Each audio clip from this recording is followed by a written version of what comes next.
Well, all right. First of all, thanks, everybody, for being here. This is great. I really appreciate you being here. And, of course, thanks to the Empowerment Institute and Dylan Vaughn and Brenda. Let's give them another round of applause here.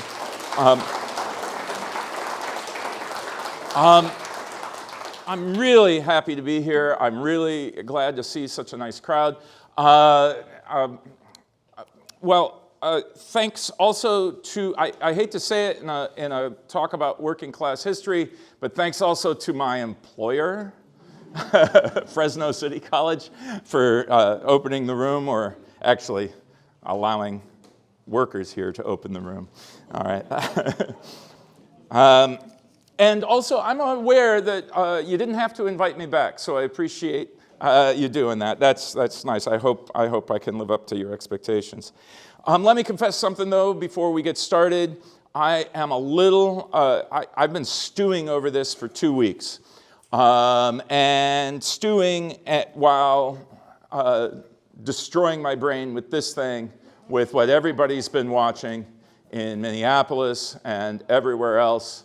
And you see these things, and you just have to remember, folks, you're only two degrees of separation from folks who are being beaten and killed right now. So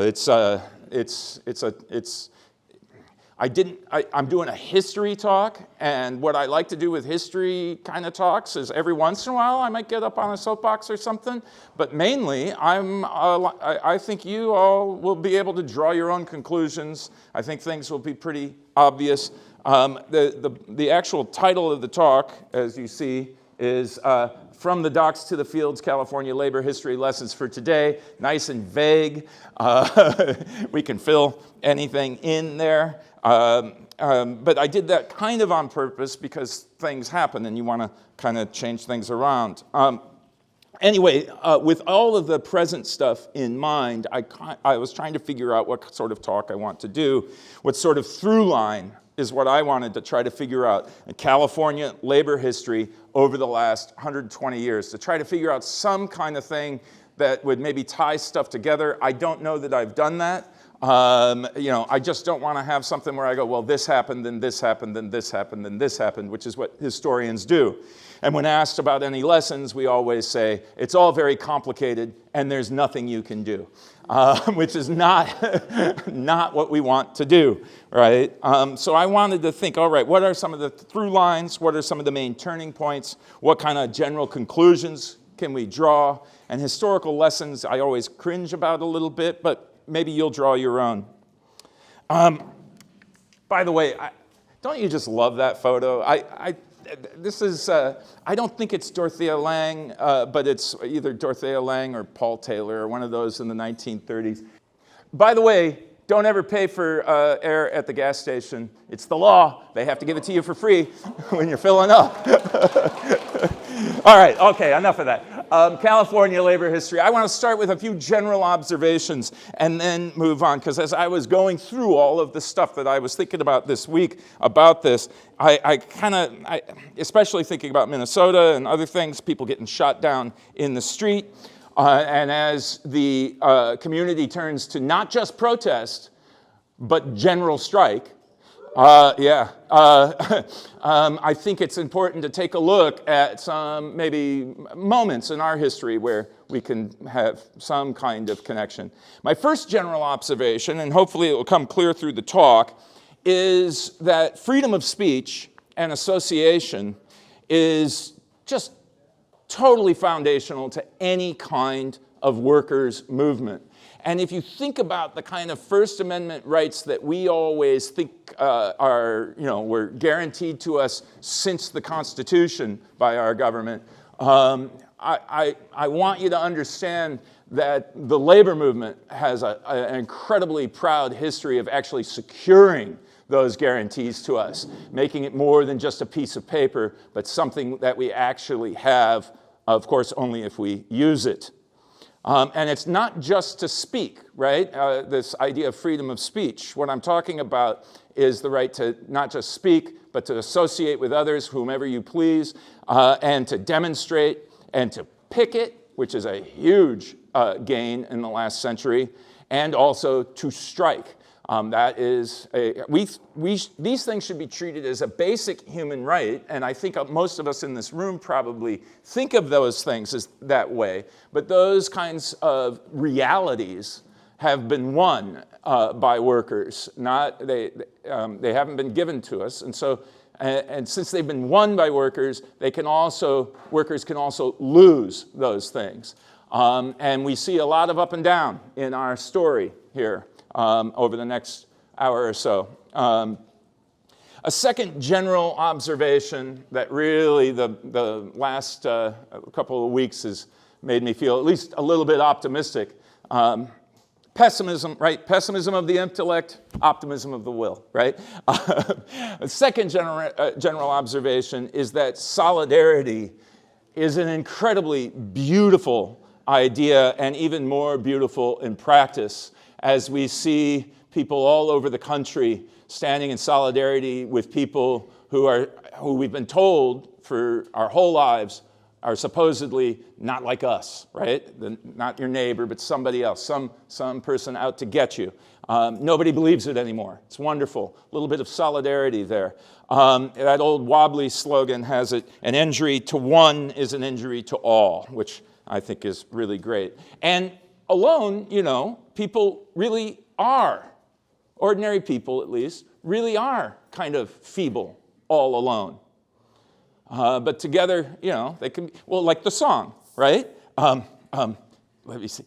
You've heard Solidarity Forever, right? It goes, let's see. I can't sing, but, and then I have to stomp to keep a beat, right?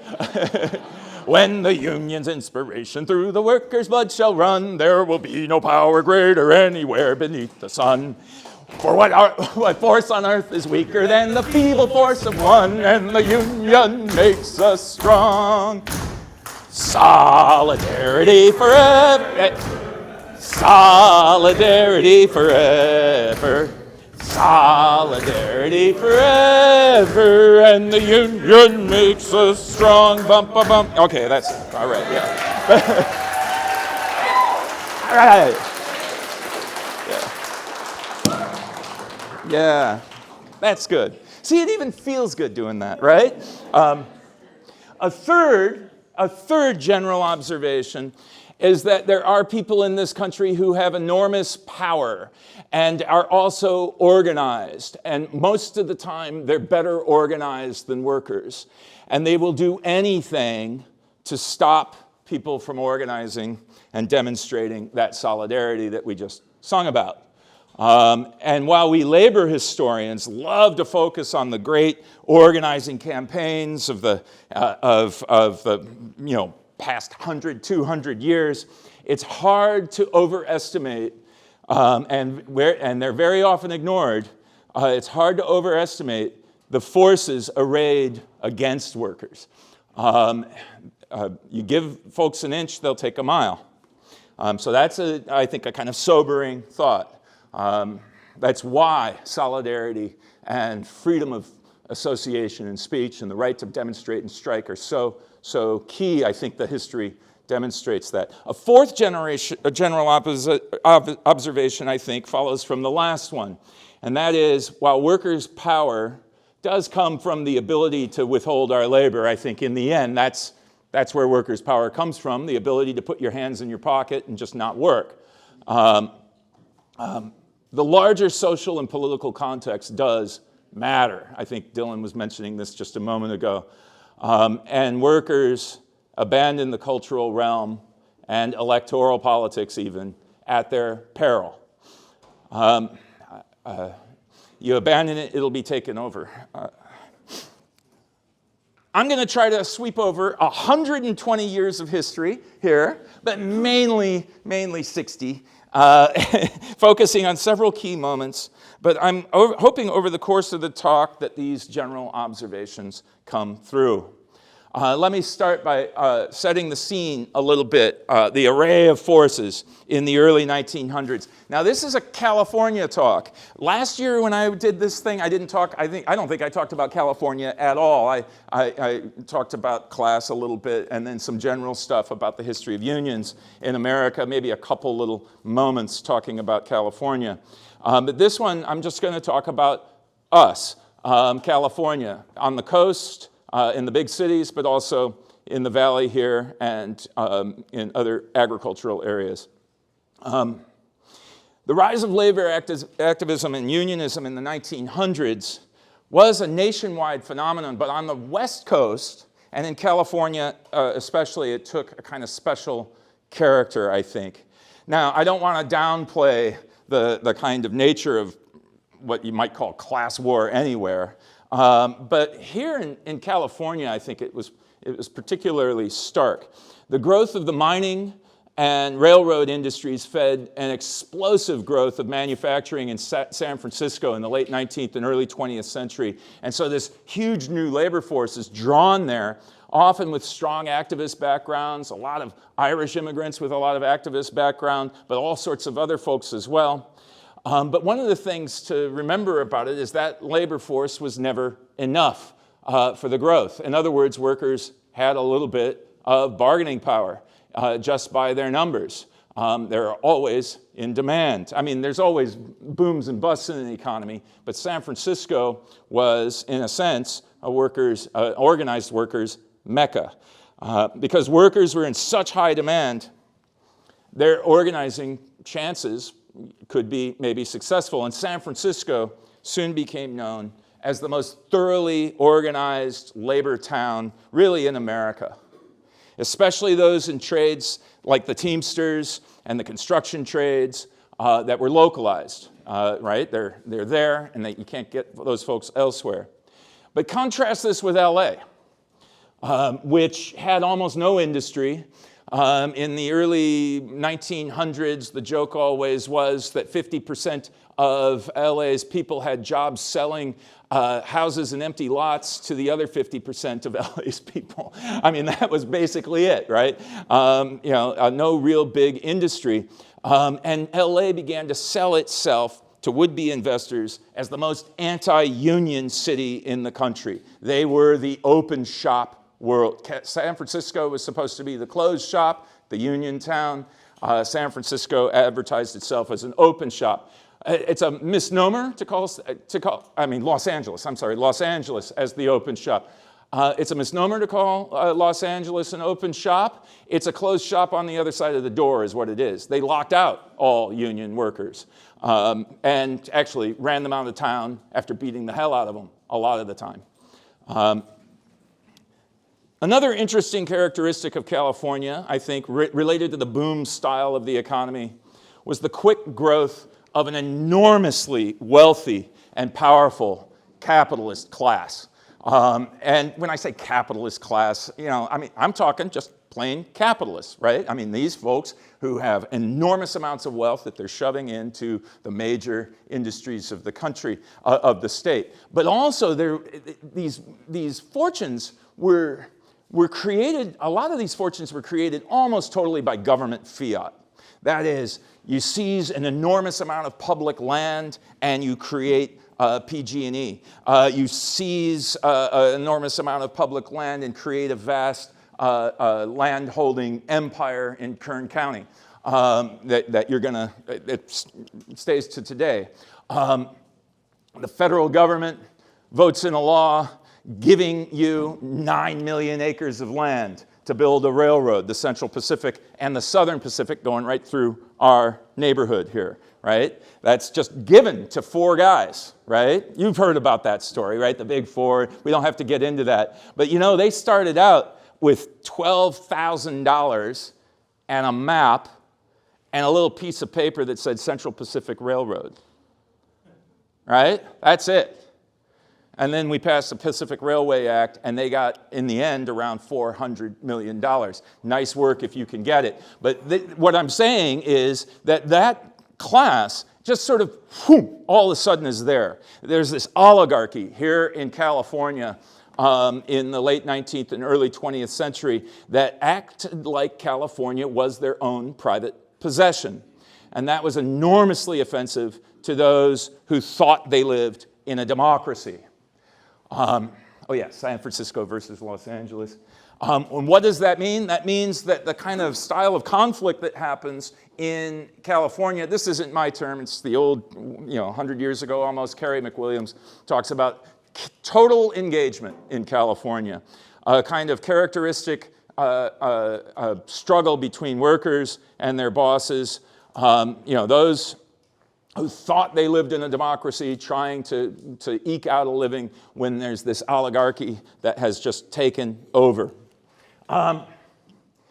So we're going to see here, I'm going to just start in 1901 with this long, long struggle just for basic recognition of the right to join a union, of the right to strike, of the right to ask somebody else to join a union.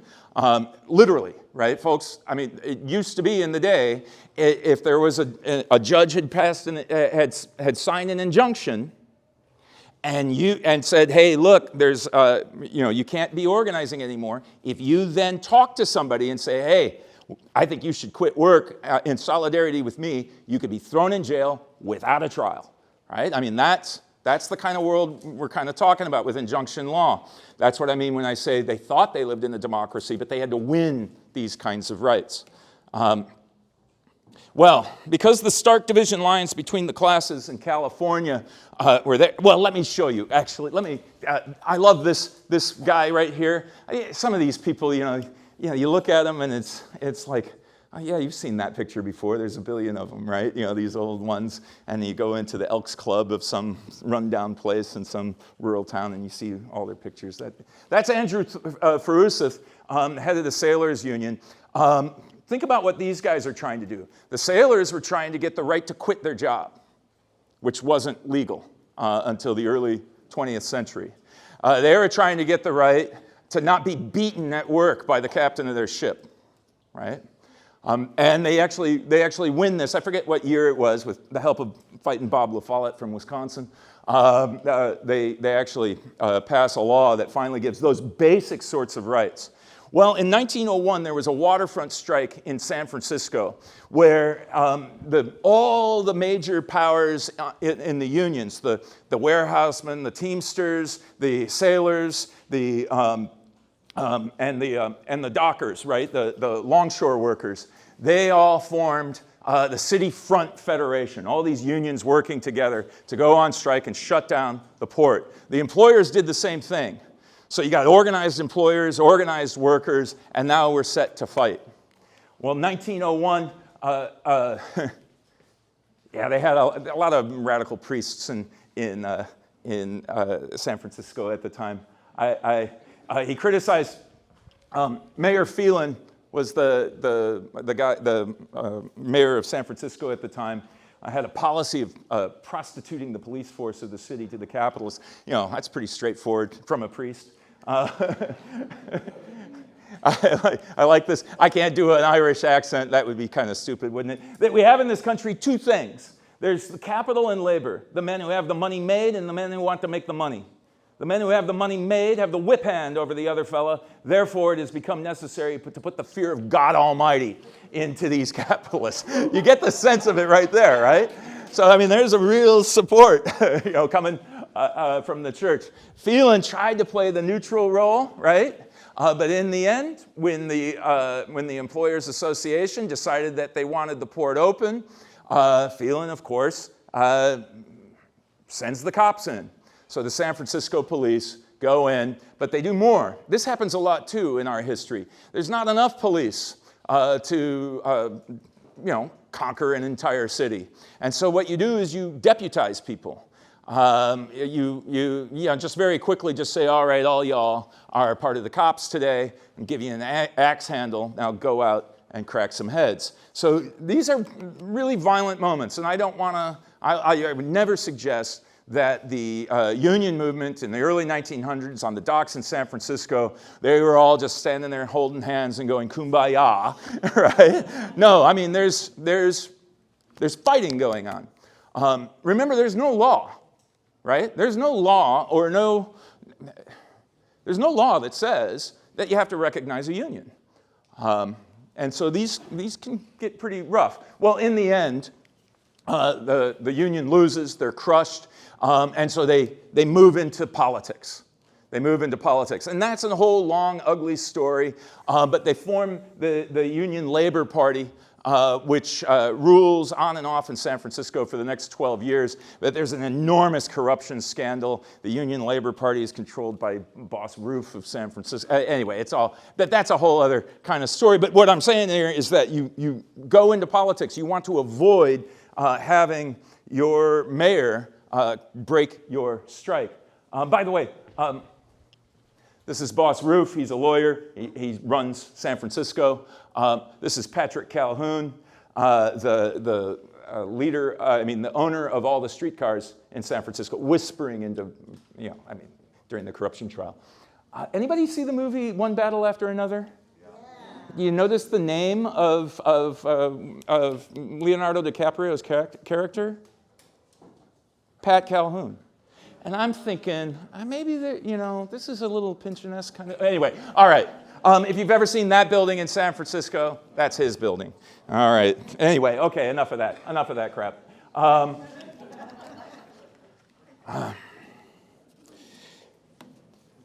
Because of that stark division between the classes in California and the obvious power of those local elites, that oligarchy, and their willingness to really fight it out, not really compromise, California also saw a strong and strange, I think, radical tradition develop.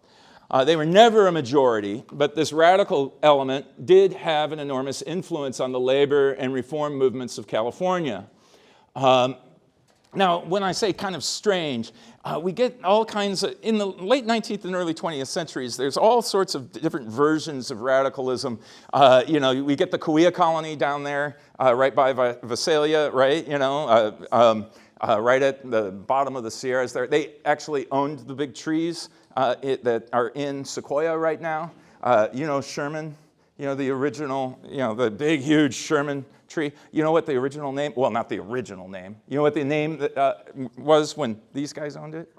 The Karl Marx tree, yes, some people know, good. All right, so you had these kinds of utopian colony type folks. We had other folks engaging in all sorts of communal living kind of things. And then we had a basic socialist party, but they even talked about in LA as being a kind of strange world. You got all these millionaire socialists in Pasadena. All these, what they called them was parlor pinks. They hang out in the parlor and they're drinking their tea and talking about the revolution. One of those guys is Gaylord Wilshire, who produced a very popular socialist magazine, Wilshire, as in Wilshire Boulevard. He's in LA. He's a real estate guy and a socialist. Then you got all the Christian socialists who are engaging in all sorts of progressive reforms. It's an interesting, odd mix. And then you get this kind of, I don't know what you call it, a tough guy, socialist guy, Jack London up north, those kinds of folks. But that kind of radical movement is always in there. And then an even more kind of homegrown radicalism. And some of you might have been at another talk of mine where I talked about the IWW here in Fresno, maybe. So I'm just going to summarize it a little bit. But this, to me, it's not necessarily a radicalism of California, but it's very Western to me. The IWW, the industrial workers of the world, who in 1910, 1911 engaged in a free speech fight here in Fresno. The industrial workers of the world, you look at them and you think, all right, these guys are these folks are really radical. In an ultra-racist world, they said, we'll take in anybody. Almost no union did that. Almost no union said, all right, we'll take in anybody who's a worker. A lot of times, unions in the early years were white male job trusts in a way, right? We're reserving these jobs for this group of people. The IWW didn't do that, but they also were radical. I mean, they wanted to end the wage system, dump the bosses off your back. They were anarchists. They wanted to also, forget about the state, that's going to be a problem too. So you can imagine this it's almost like a independent Western sort of, that stereotype we have of these Westerners, don't tread on me kind of crap. But at the same time, solidarity with your fellow workers. Anyway, the IWW. The industrial workers of the world, abolish the wage system. Now, some of you might have. I don't know if I've ever told this story to a crowd, but you know the wooden shoe, right? The reason why that's their symbol is because they're into sabotage. That's where the word sabotage comes from, where you take a shoe and shove it into the gears of the machinery and break it.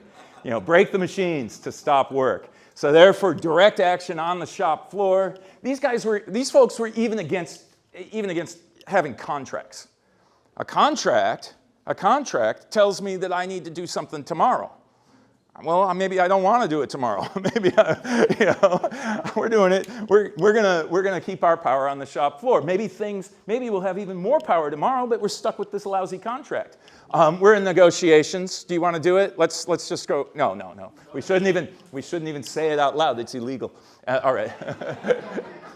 The leaders, some of the national leaders, Big Bill Haywood came out of the Western Federation of Miners. You want to talk about class war? Oh my goodness, it's the National Guard and the local police and militia up against the miners in the Rockies, in Colorado and in Utah and Nevada and so on. And then Elizabeth Gurley Flynn, the rebel girl, travels all over the country, engaged in free speech fights, but also most famous for the Bread and Roses strike, if you've ever heard of that, 1912 in Lawrence, Massachusetts, 25,000 mainly women workers rising up in the textile mills in that strike. But all these folks, they're sort of, you know what they are?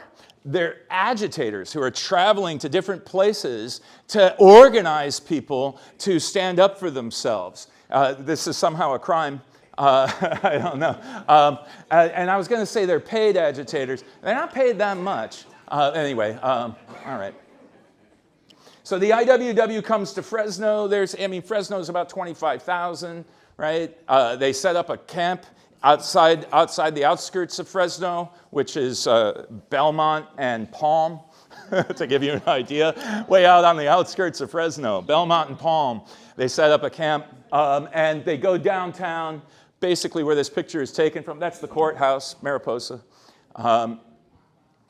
They go downtown, and they start organizing folks, mainly Mexican-American workers who are working outside of town, who have to buy their jobs. They have to go to these labor centers where they have to pay $1 to get a job for a day, right? That kind of thing. And so the IWW is saying, well, no, we need to organize into a union so you can get a better deal. And they do soapbox speaking, get up on the soapbox and start haranguing the crowd. What happened right away is that's Chinatown there. I don't know if you've seen that picture. 1921 Chinatown. That's 10 years after this. Frank Little is the guy. Frank Little, he had family here in Fresno. He was a veteran by this time of many, many fights for the IWW, many free speech fights already. As a matter of fact, he had come to Fresno to rest because he got the crap kicked out of him so much in Spokane that he was nearly dead. So he came here, but this was going on, so he immediately does it again.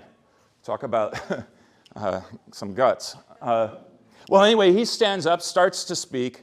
They arrest him for speaking in the streets. They arrest him and throw him in jail. And this goes on for a little while. They arrest a few other folks. But when they go to the court case, it turns out there's no law against speaking on the street. So they have to let him out. Right? So he goes back out, starts speaking on the street again, and then the city council immediately, this is Chester Roll, the mayor of Fresno, and Police Chief Shaw, as in Shaw Avenue, right? They basically say, well, obviously it's wrong to speak, and so therefore we should pass a law against it. And so they do. They do, and rearrest him. They don't arrest the Salvation Army, banging on their drum. but they arrest these guys. At that point, the free speech fight was on, and the IWW made a call to everybody out in the rest of the country to come to Fresno, go downtown to Mariposa and stand up on a soapbox, start talking, get arrested, get thrown in jail. We'll fill the jails. Fill the jails. They gotta, and no work. Don't do any work. Don't break any rocks. Put your hands in your pockets. So that's basically what they did. And this goes all through the late fall and winter of 1910, 1911. And they're singing songs and all this kind of stuff, just making a general nuisance of themselves. And a lot of them were, hobos, guys who probably didn't bathe very often, so I can imagine the smell was, anyway, it's just, and the fire department was called out, and they sprayed them down in the jail cell to get them to shut up, right? You've heard these stories in the civil rights movement stuff. This is Fresno, 1910, 1911, right? They're filling the jails. A mob gets together with some of the best citizens of Fresno, goes out to that tent that they have, that they're living in on Belmont and Palm, and burns it to the ground, nearly kills some people. At that point, the city's like, this is getting out of hand. There's 250 people in the jail. And so they finally just cave, and they say, all right, we'll let you have free speech in Fresno. So, I mean, I love some of these things. There's the Fresno cop, free speech decision. I like. Right after the Spokane cop took a hit to the head. Anyway, there you go. There's the Fresno jail. Yeah, I love this one. Water cure for workers, turkey for pimps. Right. Anyway, yeah, Fresno. This is a group of folks that were coming down from Oregon, and they were on the trains. They were hoboing down to Fresno, and they got pulled off in Portland, Oregon. In Ashland, Oregon, and had to walk in the dead of winter over the mountains. Most of them didn't even make it. They, of course, you can't walk. Anyway, but these folks were headed to Fresno at the time. There's a plaque down there. So anyway. But that's part of a larger story. People trying to win just the right to say, hey, you should join us and let's make a change here. Now, you might think these guys are romantic fools, that they're idiots, that, they're anarchists, they're anarcho-syndicalists, it's a dumb idea. But people, I would argue, have a right to be idiots if they want to be, right? I mean, this is not, you don't get to cut them off because they're idiots. By the way, personally, I don't think they're idiots. The larger context, though, I think is kind of interesting, too, because it's not just in Fresno. This is that total engagement again. And that's where we get down to L.A.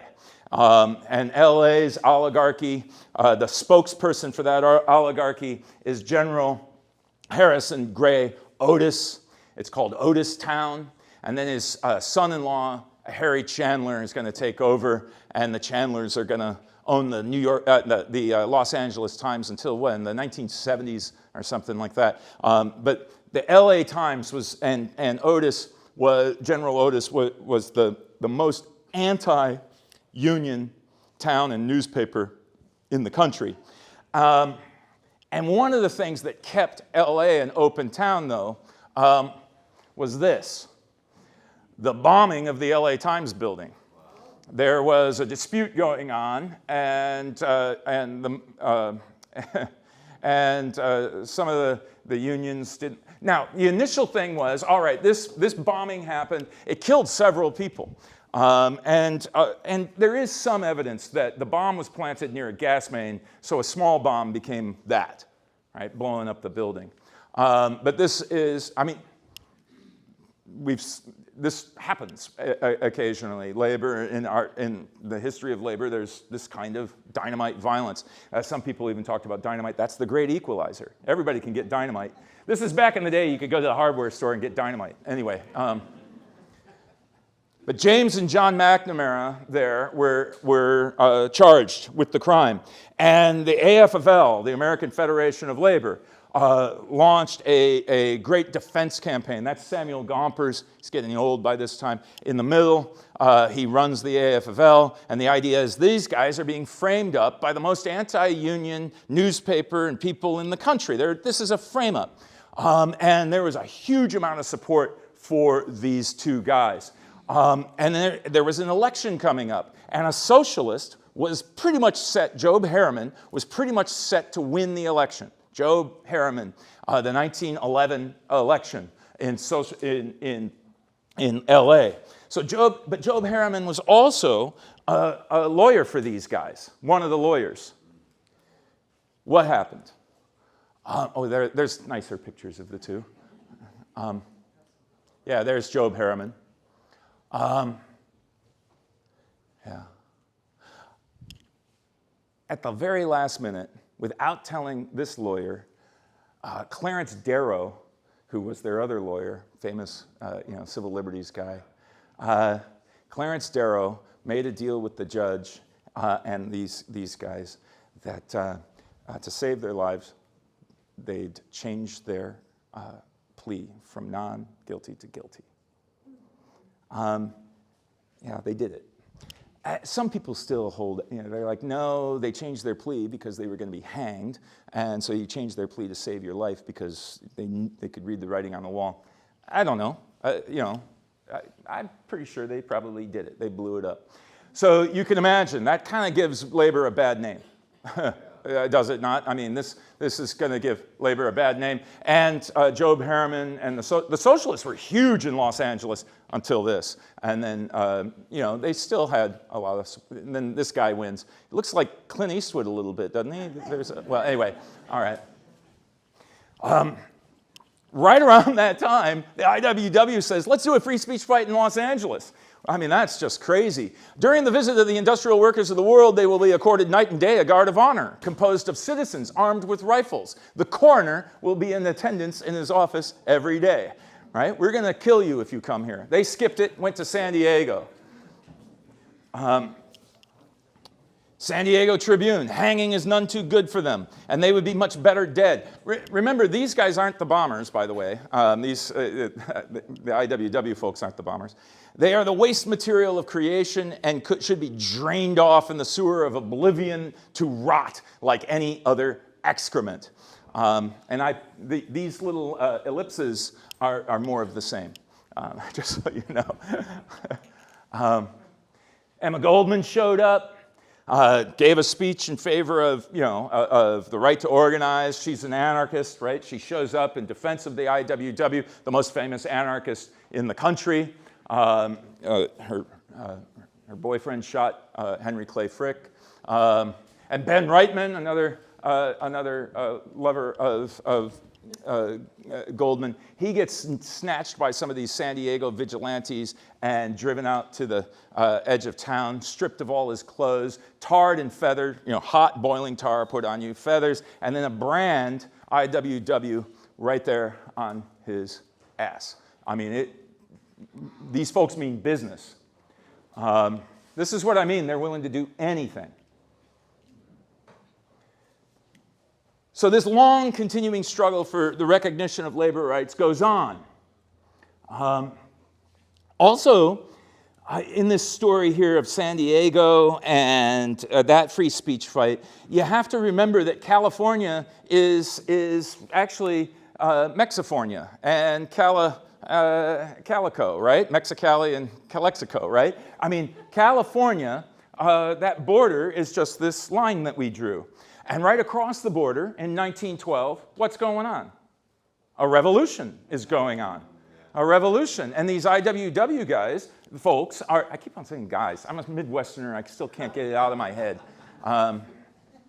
Who is truly considered part of the community becomes a question here, right? Because people are crossing these borders all the time. And they have the same idea of a future for workers on either side of that border, but that border changes things for them politically. One of these folks, of course, is Ricardo Flores Magón, the anarchist leader of a particular party within the revolution. They take Tijuana, believe it or not, which is right across the border from San Diego, right while this other stuff is going on. A lot of IWW folks went over there and helped him out. So this is like an international thing. Oh, there's his brother. Yeah, they lived in the U.S. most of the rest of their lives here, a lot of times in prison. As a matter of fact, I've never been able to figure it out.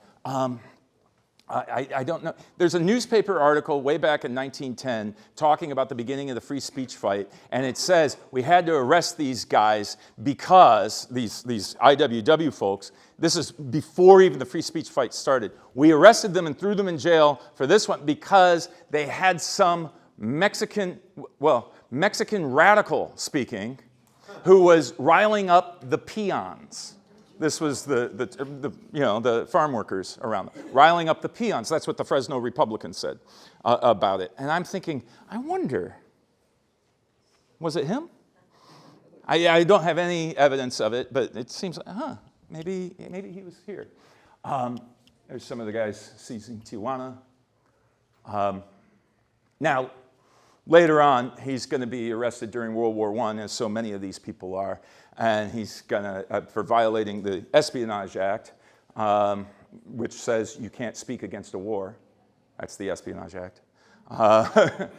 And he received 21 years, but of course he dies in Leavenworth. Yeah, World War I, we see that the real power of folks being able to really come down on organized labor. World War I was the crisis that gave the General Otis and Harry Chandlers the excuse to really go all out on people that had been a thorn in their side for years and years, but they didn't have an emergency excuse to go and really take them on. And so this is where we see, World War I is where we really do see pretty much the destruction of the Socialist Party and the destruction of the IWW. There are people who are still wobblies, maybe even in this room, but the IWW really saw its great moments only in the 19-teens, destroyed during World War I under the Espionage Act and the Sedition Act, which made it illegal to be against the war. Totally illegal. Eugene Debs, the most famous guy, delivering a 1918 speech in Canton, Ohio, saying the ruling class has always had everything to gain and nothing to lose. The working class has everything to lose and nothing to gain, and everything to lose, especially their lives. For that, he got 10 years in prison, right? I mean, that's what we're talking about here. Frank Little, the organizer of the free speech fight, he organized a strike in Butte, Montana, and was dragged out of his bed in the middle of the night, tied to the back of a car, and hanged from a bridge. That's what happened to Frank Little. There's this. I appreciate epitaphs that are honest, right? Slain by the capitalist interest for organizing and inspiring his fellow men. There you go. There we are. Yeah. What? I don't know where this one is. I just Googled it the other day, and hey, there it is. It might not be real. No, it is. It is. I was looking for him in Chicago when I was in Chicago because Emma Goldman's there, all the Haymarket martyrs are there. They're all sitting there, right there in the ground, right next to each other. Lucy Parsons, and you could take pictures, selfies with these gravestones. That's for another talk, though. I didn't do any selfies this time. Mary and I were in San Francisco, and we were going to do some selfies with some of the sites, Look, this is where these guys got killed. Well, anyway. In San Francisco, you can almost see it. The oligarchy of San Francisco is like, oh, these LA oligarchy, they've got something. They had this terrorist act, and now they don't have to have unions anymore. It's going to be 25 years before LA organizes, right? And so San Francisco, well, now, this is just me babbling, right? Just so you know, this is me telling a story. I don't have records of San Francisco bigwigs saying, here's what we'll do, right, okay? But think about it. A bombing happens, the Preparedness Day bombing, 1916 in San Francisco. It's a huge parade, the Preparedness Day parade. It was Wilson's way of getting us to be for the war without being for the war. Right?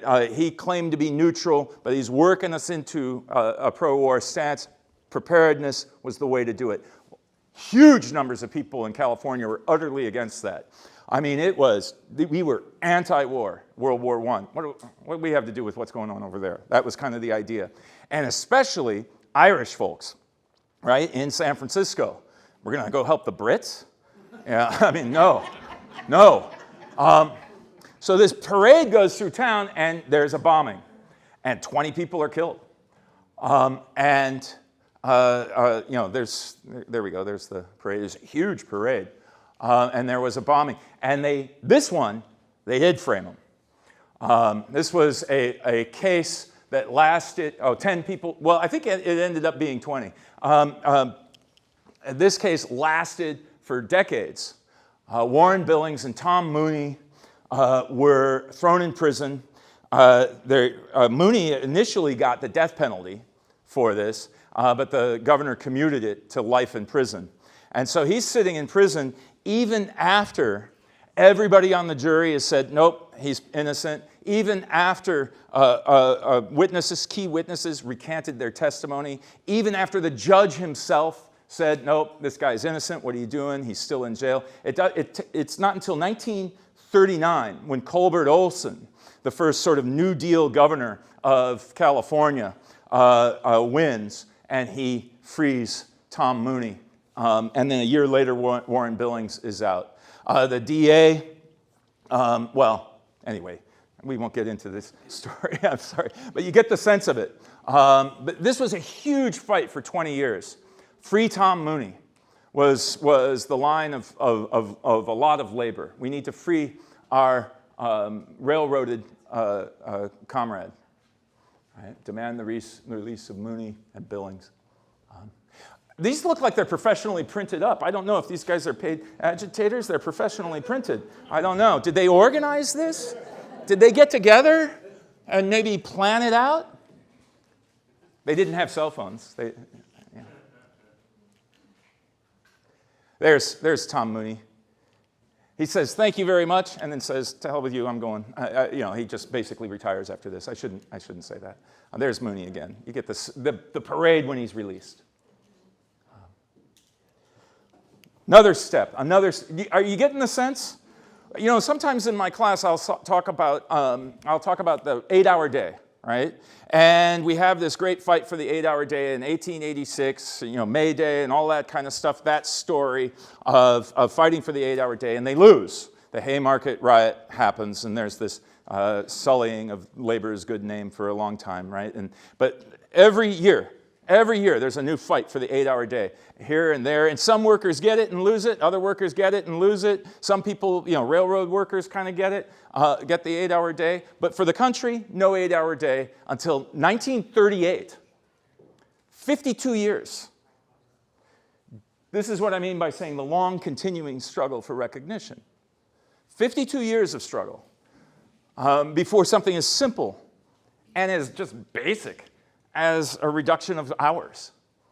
I mean, and remember, folks, people when they were talking about the hours of work, the thing to remember, for me at least, is that when you're at work, you're selling your creative power to somebody else who tells you what to do. And that's, I mean, in a sense, that's really kind of inhuman. We have creative powers that are our own. And to be able to control those creative powers and do what we want with them is a pretty big deal, right? And yet we live in a system, we're not slaves, so that's great, that was a great victory, no more slavery. But this other thing, wages and hours, you think, well, wait a minute. I need an 8-hour day, so I'll have that other 8 hours to actually use my abilities for myself for once. Imagine a 12-hour, 14-hour day. I came here at 7, but I chose to do it.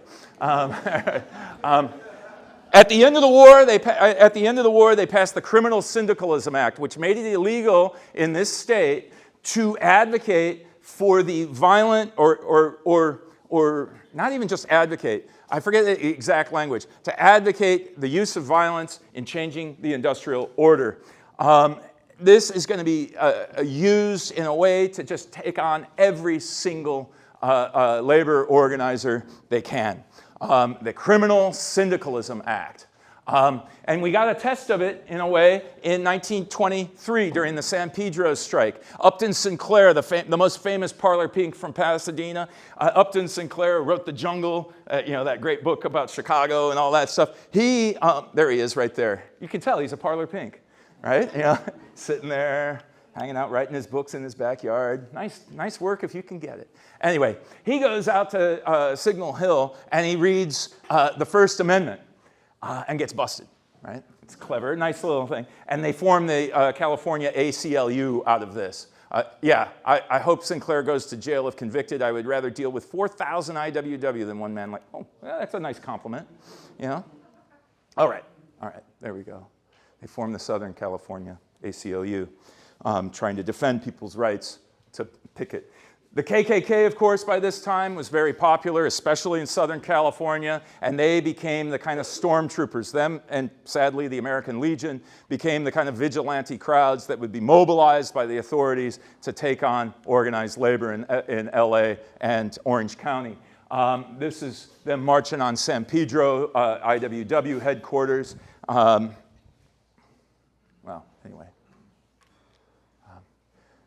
They beat, burned, and tarred and feathered these guys. These two guys, that's the tar all over them. They killed one of them. Let's skip ahead. California agriculture and the Great Depression. I told you I had 200 slides. You see how fast I'm going through them? Well, you know this. Ag workers here in the valley, down in the Imperial Valley, over in Salinas, they faced atrocious conditions in the early 1930s during the Depression, well, throughout this entire period, right? Actually, if you haven't read Factories in the Field, this is one of the great classics. Here at this school, they always say you shouldn't assign books more than 5 years old. Well, in my California history class, several times I've assigned Factories in the Field, written in 1939, right? It's still great. And you read a lot of other historians, and you're like, you're just copying Carey McWilliams. What the hell are you doing? Anyway, he goes through all the details of Factories in the Field. In World War I, there were lots of jobs opening up, and people were leaving the fields. And so there were a couple of occasions of slavery here in this valley where people were literally chained at night to their beds so that they couldn't escape and go get a good job over on the coast. The Imperial Valley is where we see the initial strikes in the early 1930s. Big strikes. As each crop becomes ready to pick, you go on strike. Think about that. That's an enormous amount of power, right? The moment they need you, you disappear. And you can maybe win something. But the Imperial Valley was like a feudal kind of world. It was a fiefdom of the major landowners and banks in California, especially Southern California. The rest of Central California and Northern California, that's Bank of America land. That's hugely, the Bank of America and the insurance companies connected to the landowners, the huge landowners of the Central Valley, they do not want organized labor coming in, especially during the Depression when they themselves are being squeezed. That's Salton Sea. This is the Imperial Valley. Anybody ever been down there? It's just fascinating, isn't it? This is the accident. This is an accident, right? We accidentally punched a hole in the Colorado River and flowed for 3 years. The people who organized this were the Cannery and Agricultural Workers Industrial Union. These folks were pretty much the only people in town at the time who would organize workers in the fields. Workers in the fields, amongst a lot of the organized labor movement, they didn't have definite residences. They moved a lot. They were the wrong color. They spoke the wrong language to a lot of folks, right? There was that racism, that real kind of discrimination that goes on. And they didn't make enough to pay decent dues either. There's a piece of that. And so other unions come in. Now I'm focusing on all these radicals. I don't know why, because there's the construction trades, there's the Teamsters, there's all kinds of folks. But the Cannery and Agricultural Workers Industrial Union was a communist-led union. This, in the Great Depression, the communists had, some members, right? The communists were never really super popular in America, but they had an influence well beyond their numbers. And partly because a lot of these organizers were willing to starve themselves and get themselves killed to organize other people, which is quite something. So you have all these different strikes in packing houses and in the fields, pea pickers and Fresno grape strike in 1932. But the cotton strike of 1933, this is October 1933. This is one of those communist organizers, Caroline Decker. If you want, I can send you an oral history of her, being interviewed for 2 hours about all this stuff. But that's her organizing the strike. This is mainly Mexican-American workers, a lot of Mexican immigrants too, a lot of Filipinos, a few African-Americans, very few white folks. The story we always get told is the John Steinbeck one of the Okies and so on. This is pre-Okie, okay? But anyway, they go on strike. They're getting paid 60 cents for every 100 pounds of cotton they pick. 60 cents for every 100 pounds. You can maybe pick 300 in a day, right? So $1.80. You do it with your whole family, but they can't pick nearly as much. They wanted $1 for every 100 pounds they picked. And war was declared, right? Central Valley became a kind of armed camp. These folks had what were called running pickets. They had these little jalopies going up and down the highway trying to get people to leave. There were about 20,000 folks who went out on strike. You might have seen this picture at some time in your life. The governor sends aid to Pixley. We want food. We want food aid for us. Here's some folks trying to get people to come out of the fields. Blowing on. They're being too noisy. They should be quiet. These whistles, they shouldn't have these whistles. Right? There's the Corcoran camp.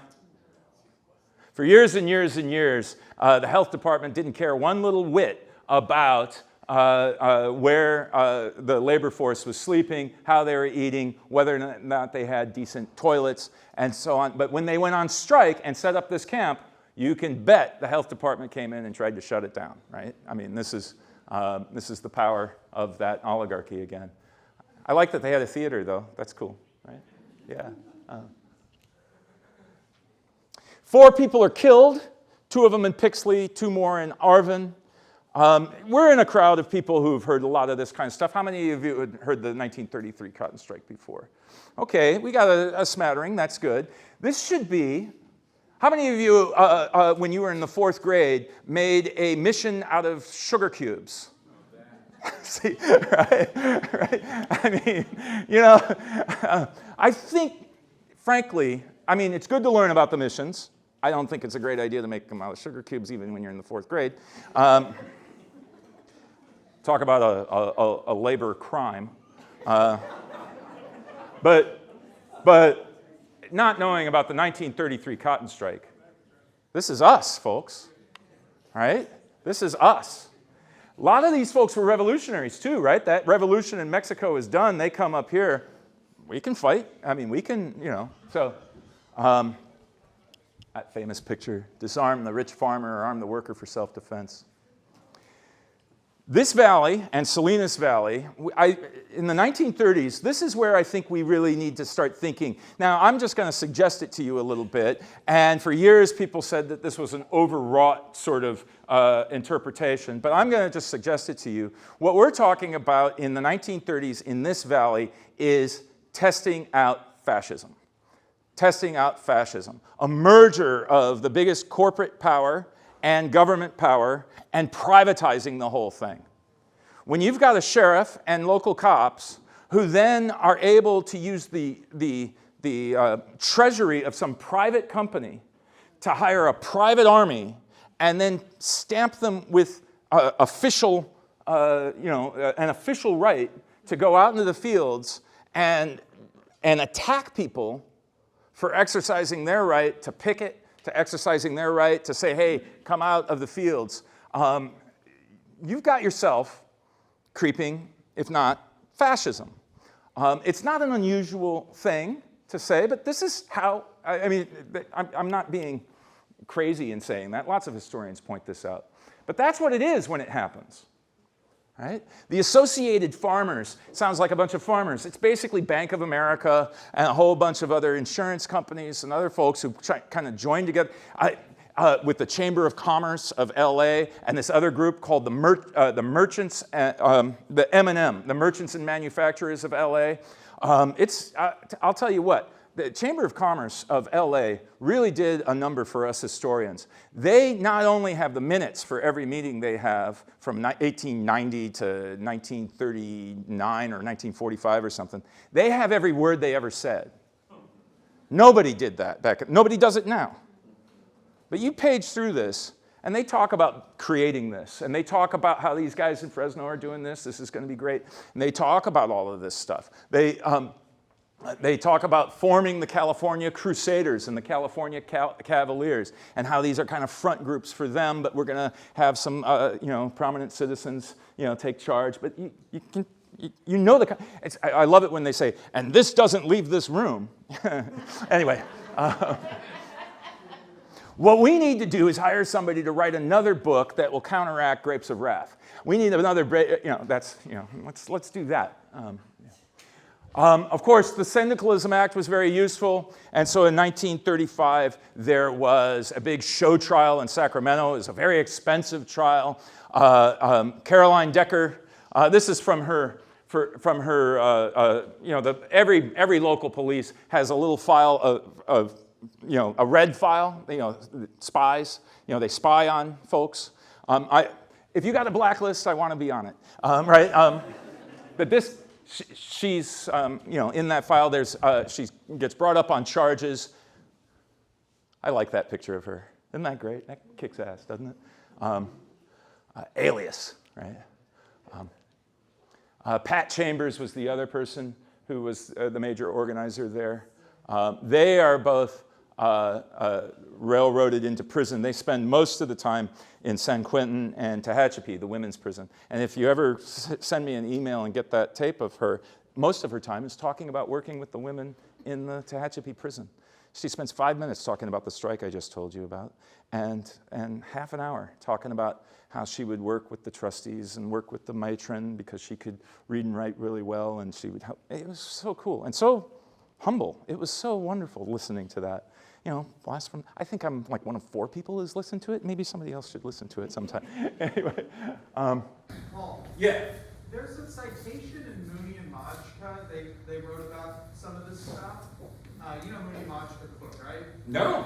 Well, there's a citation I've never been able to track down. I don't know if you know about it, but these like preeminent researchers on this time period, and they said the Associated Farmers in Fresno had Nazi affiliates. Oh, yeah, well, I removed about 6 slides.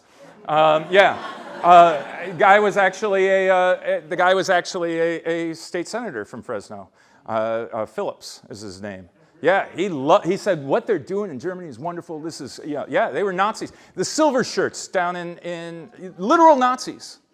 Yeah, that's what I'm saying. When people say it's overwrought to say this is fascism, these guys are saying it. And there's a book about it. Right. American Fascism and the New Deal. You see it especially in Salinas. They turned Salinas into an armed camp during the lettuce strike. Just an amazing display of what can happen. Although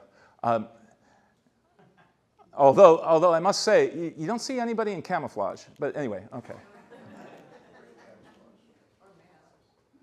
Gun-kissed in Orange County. Sun-kissed. Shoot to kill, says Seraph. Right? You get the sense of it. Yeah, I love this picture of the press. They're all wearing their gas masks. I know what's going on. I used to say, look at how it used to be. Doesn't it? Doesn't that hurt, folks? Yeah. We take 1, 2, 3 steps forward, and then we take 2 steps back. Long, continuing struggle for labor rights. Meanwhile, on the waterfront, let's move back to San Francisco. And this is one, I'm hitting the highlights. Some of you probably know this stuff, and you're like, this is boring. This is all the regular stuff, nothing new. Imagine fighting with one of those. You go into the hold of a ship, and there's no crane, there's no containerization, right? You go into the hold of the ship, and you've got this big net coming down, and you're going to load that net up, and you're going to move stuff around, these giant things coming down in or being pulled out, and you're going to hook that with the hook. And so this becomes the symbol of the longshore workers. This is one of the great moments, I think, of American labor history. I love this moment. There's all kinds of great stuff about it, including 1930s pictures by Lang, and that the shape up. This was one of the big problems of the docks, right? It's the Depression. There's not many ships coming in, and yet there's thousands of people who need the job, right? So you go down to the docks every day, and you say, I want that job. And the straw boss says, all right, you, and you. Come on, we're going to go unload that ship. Now, don't go home, because if you, at the end of your shift, don't go home, because you're not going to be chosen the next day. So a 20-hour shift, a 40-hour shift, a 72-hour shift, right? These guys just guzzling coffee, that's what this is. And then the next day, you didn't kick back my, $5. You didn't let me date your sister. You didn't buy me a beer. That kind of thing, right? And then, like in Walmart. Yeah. 3 steps forward, 2 steps back. No, so what they do is they say, well, what we want is a union hiring hall. A union hiring hall. We want, instead of 70 cents an hour we get paid, we want $1 an hour. We want the 6-day work week, 6-hour work day, I should say, 5-day work week, 6-hour work. Isn't that nice? Why haven't we done the 30-hour week? These guys are demanding it then. Of course, they're breaking their backs. I won't even get calluses tonight. On top of this, they had their own union that they had to join, which was owned by the employers. It was called the Blue Book Union. And if you aren't in good standing with the Blue Book Union, you see, they always say, oh, we want people to be free to work. No, they don't. Free to work for less in your own Blue Book Union. They had this great demonstration where everybody took their blue books. You can't work on the docks without the blue books. And they burned them. Right? Now that's like, it ain't burning your draft card necessarily, but it's something, right? And these folks are saying, we're going to switch over. We'll go with the ILA, the International Longshore Association, which is basically run by folks on the East Coast. And these guys on the East Coast have a real reputation for being kind of mobbed up, kind of corrupt. What am I saying? Joseph Ryan ends up in prison. So they start their strike. They start their strike in May of 1934, and it's going and going. And the guy and Ryan from New York comes over, and he goes and meets with the shippers and says, "All right, we've got a deal. No union hall, 5 cents. Just a sellout." Right? They had these workers here in San Francisco have a meeting, and they run them out of town. Now, don't do that to your leadership. You have Democrat. Well, anyway, okay. And this guy, Harry Bridges, is the one who takes over the union. And this is how we get in this country we got an East Coast and we got a West Coast union for unloading stuff at the ports. It was here in 1934, Harry Bridges. Harry Bridges, they're going to form a group. They're going to later on change their name to the ILWU, the International Longshore and Warehouse Workers Union. All right. But at the time, they're still ILA. And they continue their strike. We don't agree with your agreement. We're going to continue your strike. In July, the decision was made. July of 1934, the decision is made. We're going to get rid of, we're going to open the ports. We're going to truck in all kinds of scabs, replacement workers, if you want to call them that. Going to bring them in, and they're going to unload the ships now. In other words, this means war, because these workers aren't going to take that. They're not going to have their jobs taken away. And so they set up these huge picket lines And we know they battle with the police on July 3rd. It's a big battle with the cops, running battle up and down. You know, it doesn't look like it looks today as you're walking down to the game, you know, or over to the wharf, right? This is kind of a rough area, right? Trucks going by, all that. So they fight with the police. By the way, this is, well, we won't get in. And it's pretty brutal. On July 4th, it's Independence Day. So, of course, you do your barbecues, you have fun, no strike, nothing going on then. July 5th, you come back to fight. And they do, and the cops kill 2 people and shoot several more and put into the hospital dozens. They kill them. Cars turned over. It's a mess.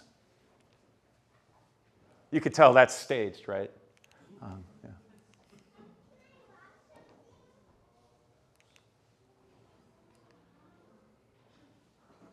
Look familiar?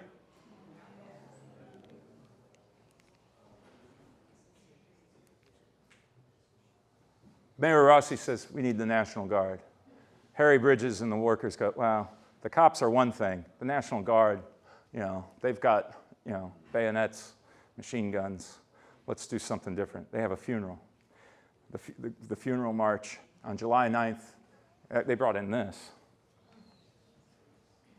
It's the clash. White youth, black youth, what are you fooling with the gun? The British Army's waiting out there, and it weighs 1,600 tons. So they say, well, new tactics.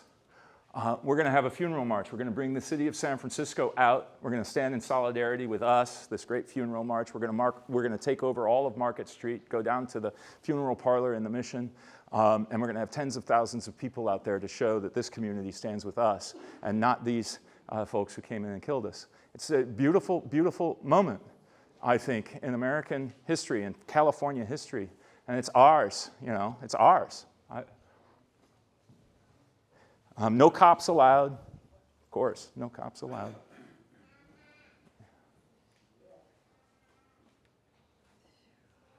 There's a nice overhead picture. The next day, of course, back to battle.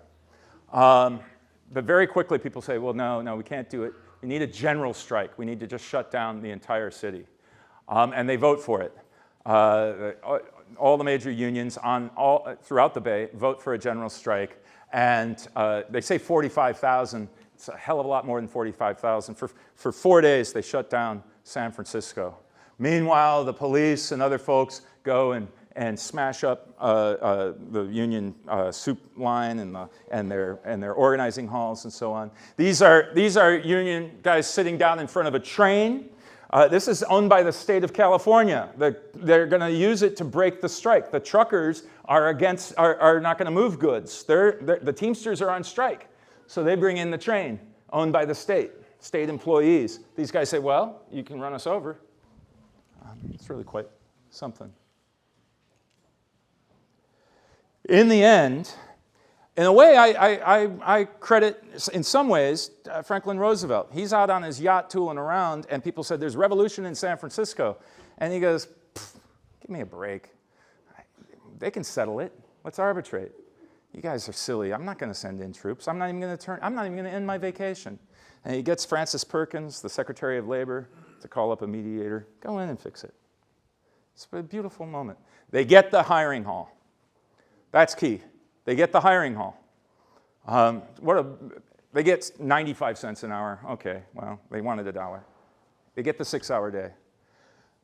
And the ILWU is still on those docks all throughout the entire West Coast. The ILWU is the best paid folks in this country on the docks. And they strike every July 5th. They shut down the port in commemoration of Bloody Thursday. Yeah.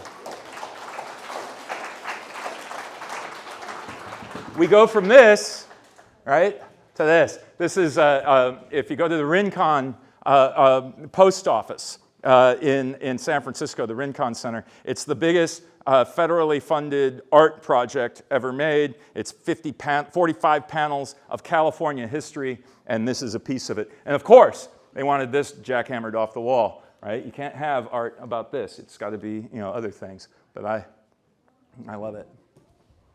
There's Harry Bridges washing his hands. All right, enough of that. Out of this ferment in the early 1930s, the US government finally is forced to act. A lot of senators and Congress people had these kinds of ideas before, but there was never that real push to get it done. And in 1935, we passed the Wagner Act. After all of this time that we've been talking about, you finally get, and I'm not saying this is the pinnacle of, this is the end-all, be-all of organized labor, but it's a nice one.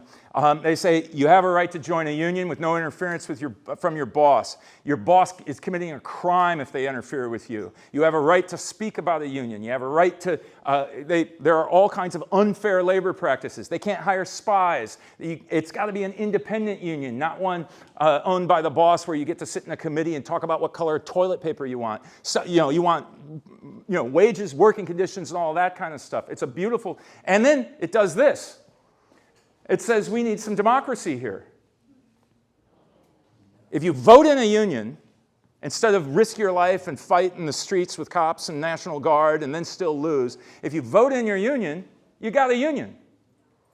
And they are required to negotiate in good faith with you. And then, of course, we've had 100 years of, what does good faith really even mean? I don't know. Well, let's test that. But this, I used to not be the law, who cares about the law? Let's, fight in the streets, right? But no, this is important. And having, this is what I mean when I say of my general observations. You cannot abandon this field, the field of politics. And sometimes it's ugly and gross, and you get sold out all the time, and your friends aren't your friends, and all that kind of stuff. But if you abandon that field, they'll take it over and they'll use it to destroy you. They'll pass a criminal Syndicalism Act. You all passed the Wagner Act. Now, it tied you, though. It tied you in some ways, right? There are rules that you can't violate either now, but anyway. A seat at the table. We consolidate a lot of these gains during World War II. You get real serious. This is when LA industrializes. I had a whole great story about how the Teamsters actually organized LA. It's the Teamsters that organized LA. You know what? How many of you have heard of a sympathy strike? Secondary strike, right? What a beautiful tool. What an incredible tool for organized labor. In 1947, the government passed a law saying you can't do that. You can't, they made solidarity illegal. But you think, all right, I'm in a union. These guys, these folks, even with the Wagner Act, aren't recognizing my union. They don't think the law is the law. What's a good way to organize fast? Get the Teamsters not to cross my picket line, right? Get the Teamsters to go out on strike and not move the goods to this grocery store. LA was 100% union pretty quick for grocery stores. By the way, I do the history of grocery stores. I'm the expert on supermarkets between 1925 and 1955 in Chicago and LA. 4 effing years of my life. Collective bargaining, nice if you can, And of course, during the war, you see enormous numbers of people moving in, and what you find is that idea of solidarity, sometimes, I mentioned it at the beginning. Solidarity is a nice idea, and then when you try to practice it, there's all kinds of divisions that people come up with, and they say, well, these people shouldn't be under the purview of the union. These folks should get less pay. These folks shouldn't have comparable worth. And so there's that kind of fight. Is a fight that I had, again, another 10 slides on. But I did want to show you some of these. Aircraft down in LA. It's really something what happened down there. They organized by the tens of thousands in these industries. Who's that? Yeah, that's Marilyn Monroe. Yeah, there she is. Anyway, okay. But we also get FEPC, the Fair Employment Practices. The idea, in in aeronautics, with all those Nazis down there in Southern California, in aeronautics, there were almost no black people at all. There were like 50 black people working in the entire industry at the beginning of the war. The entire industry. And so the 1-2 punch of the Fair Employment Practices Commission, set up by Franklin Roosevelt, because this guy right here, A. Philip Randolph, of the Brotherhood of Sleeping Car Porters, threatened to march on Washington. And Roosevelt goes, don't do it, don't do it. And so and he says, okay, give me something. Fair Employment Practices Commission. And you go from 50 people of color in aeronautics, in building planes and all that kind of stuff, to 107,000 by 1944. Right? They would have frozen them out. The main ones, though, that the EPC would win in were some of those more militant CIO unions who were into organizing across race and class, across racial lines and gender too in some cases. There we go. Yeah, I like that one. Okay, we'll go to this. See, I'm doing this. Oh, yeah. You got to consolidate those gains after the war. They need you during the war. They're firing you after the war. Oakland General Strike, 1946. Retail clerks go out on strike. There's a big fight. Some people get beat up. And there's such an anger over that the streetcar workers, the streetcars in Oakland, the key route, back in the old days, if you drive one of those streetcars, you write it down and you put the brake on. But here's the kicker, folks. If you're a driver of those streetcars, you take the brake home with you. You release it. I mean, you take it out of the machine. That thing's stuck there. It won't move. You got it. That's a good way to go on strike. So they go out, shut down. They shut down. There they are. All these streetcars not moving, right? Trying to protect those wartime gains. Oh, I'm sorry. That's not 1946. That's Occupy. Anybody go there? ILWU struck on this one. We shut down the ports. I told Dylan I would show this picture. Even the animators, even Disney, even Snow White, they go on strike, right? They hate Disney, right? Talk about a Nazi. But here we go. I love this picture. Imagine how crazy Kristi Noem would go over this picture. I mean, not only do they have the guillotine, happy birthday, Gunther and Walt, right? They've got the guillotine, but they're shirtless and wearing black hoods. They're executioners. Anyway, these guys. Well, anyway, it's the theater of protest, right? Okay. Huge fights in the studios, something we won't talk about, but it led to a kind of Cold War viciousness that I think we still suffer from today, where we lost a lot of that kind of solidarity. There were mistakes made on all sides here, but in 1947 we lose that great weapon, the sympathy strike, and you get guys like this, basically turning on their neighbors. What I'm going to do here now we're familiar with this story, the story of Chavez and the Agricultural Workers Organizing Committee, which is AFL, mostly Filipino, and then the National Farm Workers Association, and then we create out of this UFW, right, United Farm Workers. I think we're kind of familiar with this story. There's Larry and Leon. There they are. What I wanted to do, though, is hit home a couple of little messages about these folks. There was a long struggle, an attempt to have solidarity in the fields, but also solidarity with all their customers, and a kind of civil rights movement. The UFW, the farm worker movement, was. It's a pretty impressive thing. By the way, Elfie Ballas, George Ballas, took this picture. Some of you remember Elfie, little guy who used to run around with the camera all the time. Anyway. One of their demands, right, no child labor. You see, agricultural workers were exempted from the Wagner Act. Right? They were exempted. You get to still do the same crap that you did to everybody else in 1910 to these folks.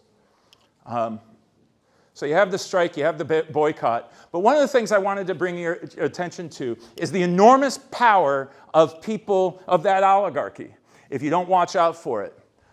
Here you've got this nationwide boycott going on. You're bringing in some of the biggest heavy hitters on your side, but these folks, your enemies, are very, very organized. And we kind of forget about this when we tell this story. Food for Peace program, 1969. Vietnam became the 4th largest importer of grapes that year. Right? Nixon himself becomes the biggest customer of grapes, the biggest buster of the boycott. Right? You think those grapes made it to Vietnam? You're sitting there. It's kind of hot. Yeah, anyway. They begin to pass anti-picketing laws, try to pass them. We stopped it here in California with Prop 22. The 1973 strike was a key moment here. They had actually won some serious gains in the fields. And then Nixon, in the White House, with Charles Colson as his right-hand man here, later on serves time because of Watergate, then finds God and everything's okay. But Charles Colson, he says, all right, what we need to do here is we need to make a deal with these guys in 72.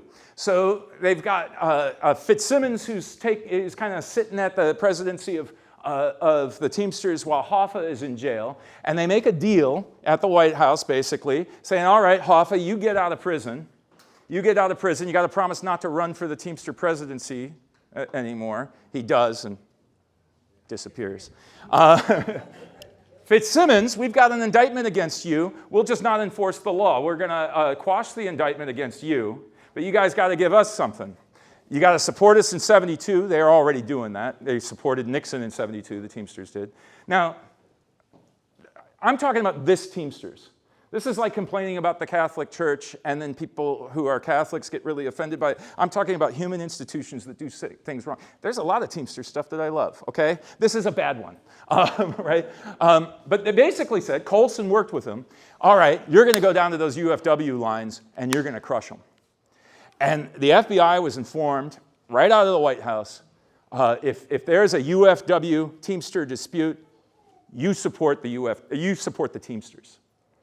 They killed 2 people.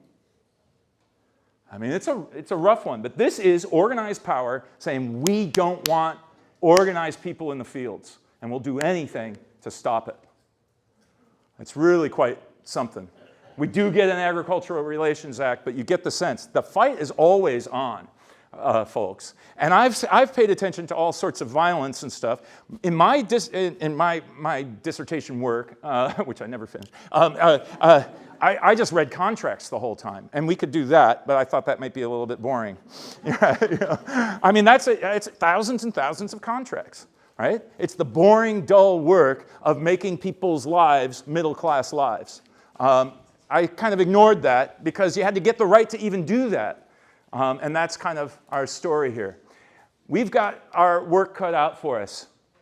The deal, if there ever was one, is off. There's been a 50-year attack on workers from above, I think. There was a kind of deal in the post-war period. All right, you guys don't demand too much, and we'll let you be our partners, our junior partners here. But that deal, and there are symbolic moments. Everybody knows about Ronald Reagan firing the PATCO workers, and that was like a symbol, open season on organized workers. But it was more than that. It was bigger than that. It was decades of work on the other side to finance real anti-labor stuff. And this is what it created. A world where workers' pay used to follow productivity. And this gap is there. This incredible gap is there. This is a little bit wrong. This has been redone. I couldn't find the new one. This dot is actually about right here, just so you know. It's not there. It's here, according to the latest statistics on this. That's union density. That's union density. We had 35% of people in the country in unions around that time, and over 50% in industry. Now, what to do about it? That's the big thing. right? We organized in public workers. We organized lots and lots of public workers. We've got those laws passed. We have huge numbers of public workers. That's great. But we need to reorganize private workers. There's public worker, stuff. And a lot of people say, well, the economy's changed. All the good jobs have gone away. I would like to suggest to you that they were good jobs because they were union jobs. When they weren't union jobs, they were shitty jobs, right? Thank you. But that means that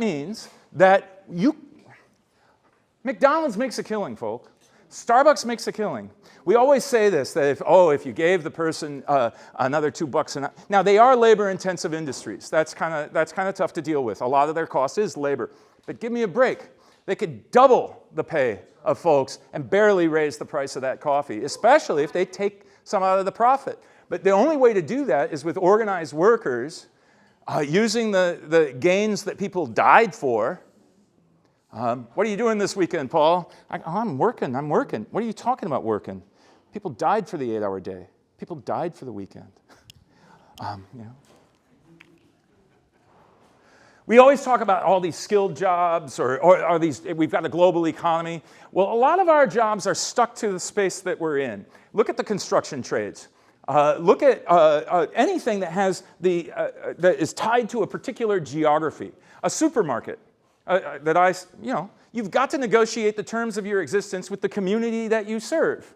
And we haven't been doing it like we should. And it's partly because of this 50-year war against us.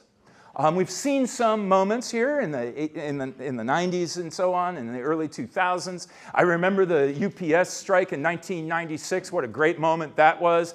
I was in Atlanta, the headquarters of UPS. The whole community came out. It was beautiful. Walking the picket lines with those folks. It was great. There we go. Yeah, all right. Yeah. There we go. And then maybe I should end it with, I'm just 3 minutes late, but I should end it with, I mentioned this to my students sometimes. I had a student who loves Fresno High. He was a great student, really loves Fresno High, was into the history of Fresno High, all that kind of stuff. And he's going to teach at Fresno High now. He's there. Yeah, an old student of mine. Well, I told him about this. Remember this, 2006? This draconian law was going to come down and turn me into a cop. I mean, you know this, right? Teachers and priests were supposed to turn in undocumented immigrants. Turn them in. That's what, if that law had passed, that's what we would have been required to do. It's a Fugitive Slave Act type thing. No way, right? I'm not a cop. Anyway, I tell him about this. He hadn't heard about it. He goes to his teachers, and he said the guy just beamed. It's like, yes, my students, by the hundreds and hundreds, climbed over the fence, went right by the cops who were trying to pen them in, and went. This was a great moment, folks. I don't know if you remember this, 2006. We had 10, 15,000 people downtown, and this was a strike. That's what it was. Now, it wasn't union, called or something. It was larger than that, right? But this was the working class getting together and saying no. And then, of course, in LA, we had 500,000. And we veto this stuff from our history. We just forget about it, right? 500,000 people, okay.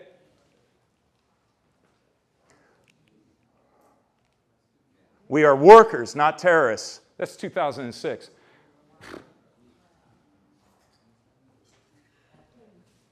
Well, anyway, we got a long struggle ahead, so that's that. That's that.